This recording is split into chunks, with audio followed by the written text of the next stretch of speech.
Okay, this video is going to be a little off the beaten path for me.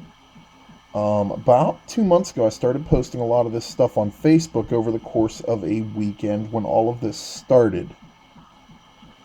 I found this on my phone, all right, in the Android permission managers, body sensors, all right.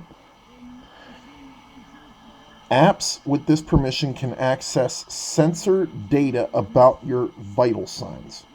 All right, now I have no apps set to permission now. Only one app was set by default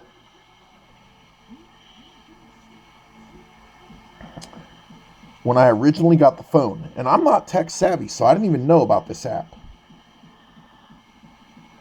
Okay, so see, I don't have anything, 95 apps. Most of my apps are all stock apps. I don't download much.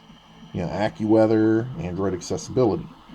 Okay, but notice I have, assistant, regular stuff. Okay, an authenticator, calculator, calendar, stuff like that. Okay. Google Chrome, a compass, my contacts. CQA test. This is the app that had permission to my body sensors. Vital data. Okay, now I don't even know how the phone's tracking this information. I know nothing about this stuff. All right, now here's my question, okay? Digital well-being.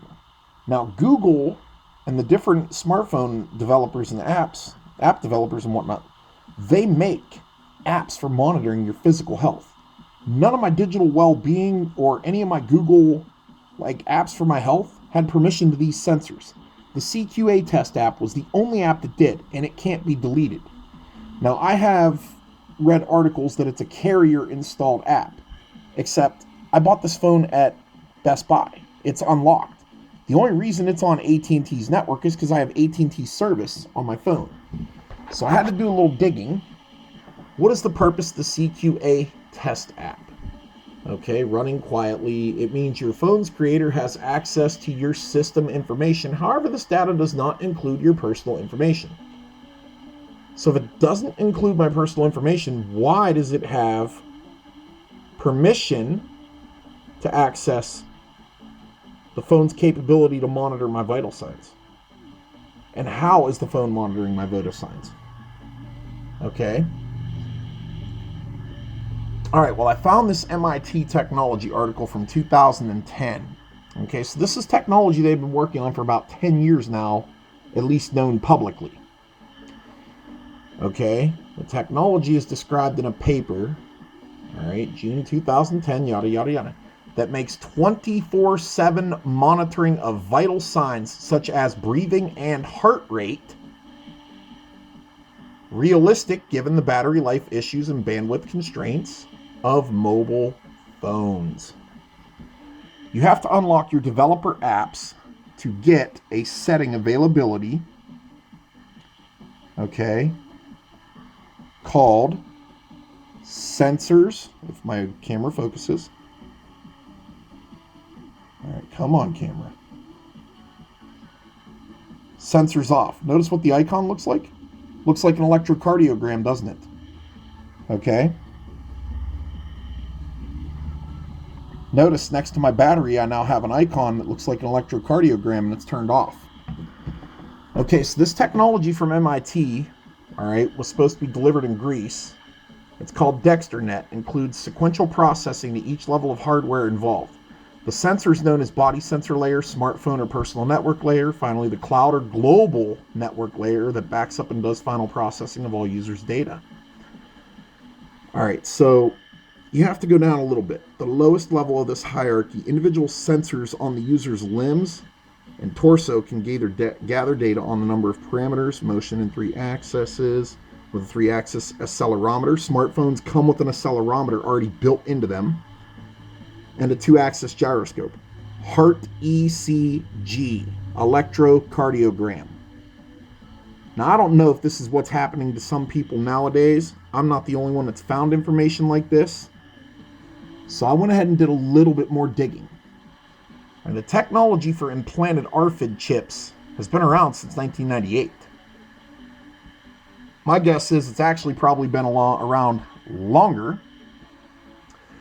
Because on July 31st, or 31st of July 1997, go figure, the U.S., shocker there, granted 4 inventors a patent for personal tracking and recovery systems. So they granted a patent through the patent office for low-jacking humans. That's exactly what they did. Plain and simple as that. It's not a tinfoil hat.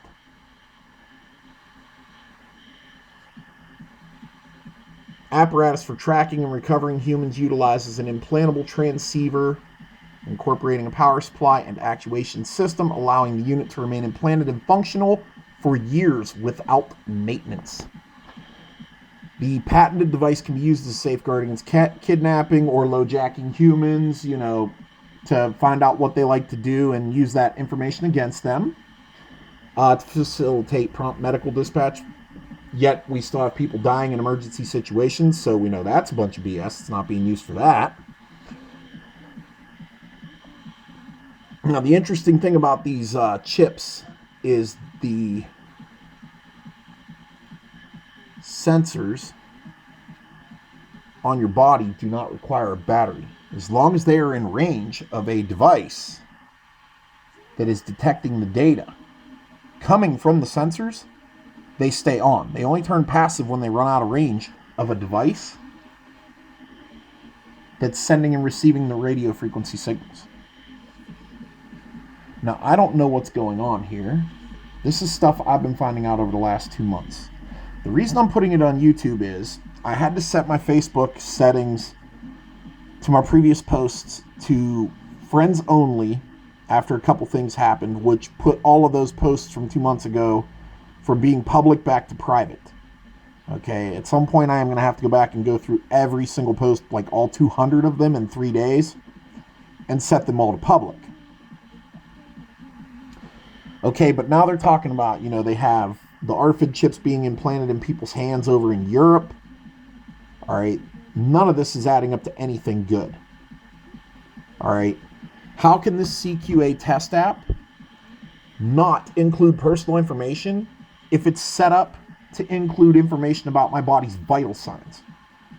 Okay, given the fact that my previous videos about Dark Age of Camelot are showing people posting my medical records,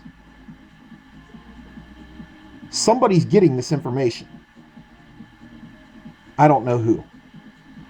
But I'll give you guys the facts. Okay, this is what it is. I'll let you make your own determinations.